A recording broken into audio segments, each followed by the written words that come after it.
All right, everybody, welcome back for another deep dive. Yeah, welcome back. This time we're going to be looking at something that's often overlooked in music production. Yes.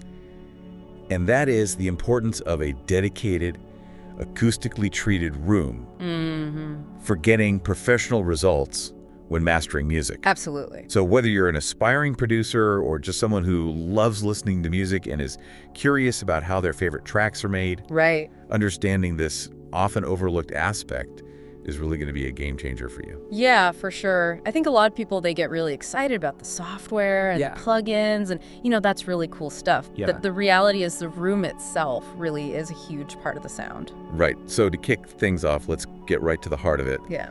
Why is a dedicated room so important for mastering? Okay. So Can't you just master a track in any room, like your bedroom or something? yeah, so think of it this way. Imagine you're an artist and you're trying to paint this incredible masterpiece. But the only light source you have is this like flickering red light bulb. Okay. You might think you've got these colors perfect, right? Yeah. But then you take that painting into natural daylight and suddenly everything looks totally different. It's kind of like that with mastering in an untreated room. Really? Our ears can be easily fooled by the way sound bounces off the walls, the floors, the ceiling. Ah, I see. So what might sound amazing in your bedroom studio could end up sounding muddy or harsh in a different space. Right, and I guess that would be a big problem if you're aiming for a professional sound. Exactly. Yeah. You want that track to translate well across different playback systems. That makes total sense. Yeah. So, okay, you've convinced me I need a dedicated room. Right.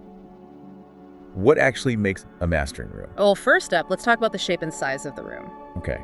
Now, you might be picturing some super high-tech space, Yeah? but something as basic as the room shape can make a huge difference. Wow. Rectangular rooms, they're generally preferred because they tend to distribute sound waves more evenly, Oh, interesting. and that helps minimize these pesky resonances Okay. that can really muddy up your mix. So it's not just about aesthetics, it's really about the physics of sound. Exactly. The physics are super important. And speaking of physics, Okay. the materials used to build the room play a big role too. Okay. You know how a concrete room, echoes like crazy? Oh, yeah, for sure. And then a room full of, plush furniture sounds much quieter. Right. Well, that's because hard surfaces like concrete or glass, Yeah. they reflect sound waves, Uh-huh. while soft materials like carpets and curtains, they absorb sound.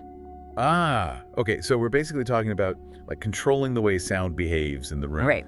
Making it a predictable and neutral listening environment. Absolutely. You want to create a space where you can trust what you're hearing. Right. And that's where acoustic treatment comes in. Okay, let's talk about that. Yeah, so there are 3 main types of acoustic treatment that we use in mastering rooms. We've got bass traps, acoustic panels, and diffusers.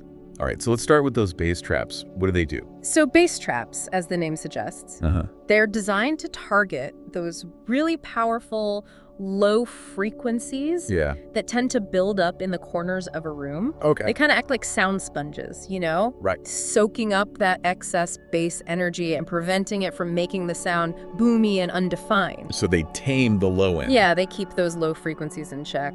Okay, what about those mid and high frequencies, though? Right, well, that's where the acoustic panels step in. Okay. Think of them as the all-rounders of sound absorption. Uh-huh. They work to smooth out the reflections in the mid and high frequency range, which really helps create a clearer, more defined sound overall. And then we have diffusers. What do they do? Okay, so imagine you're standing between 2 parallel walls. Okay. And you clap your hands. Right. You'll hear this distinctive flutter echo. Uh-huh. It's this really quick repetition of the sound bouncing back and forth. So diffusers, they prevent this by scattering sound waves Okay. in different directions. I see. They essentially break up those strong reflections. Right. So instead of getting that sharp flutter echo, Yeah. you get a more balanced and natural sounding reverberation. Wow, so all these treatments, they work together to create this really controlled sound environment. Yes, exactly. So this might be a silly question, but how do you actually figure out what your room needs in terms of treatment? That's a great question. Yeah. And it's where we turn to technology for a little help. Okay. There's this amazing software called Room EQ Wizard, which is like an X-ray for your room's acoustics. Wow. So basically, you set up a microphone, Yeah. you play specific tones through your speakers, Okay. and the software analyzes how those tones are being affected by the room. Interesting. It'll actually show you visually which frequencies are too loud, Wow. which ones are too quiet. That's amazing. And that allows you to really pinpoint what kind of treatment you need and where to place it. So it takes the guesswork out of it. Exactly. It helps you tailor the acoustic treatment to your specific space. Wow. So we've talked about why a dedicated room is so important. Yes. We've talked about the science behind how sound interacts with the room. Uh-huh. And we even have some tips for setting up a room. Right.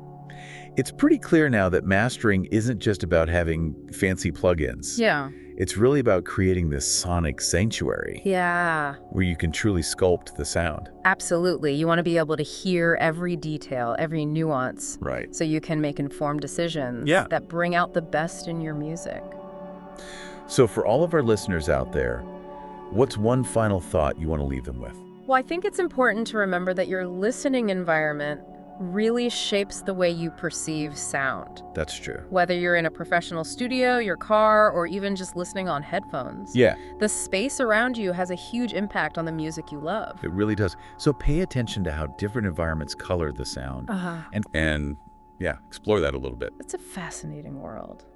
Thanks for joining us for another deep dive. Yeah. Thanks, everyone. And we'll see you next time. See ya. Bye. Bye.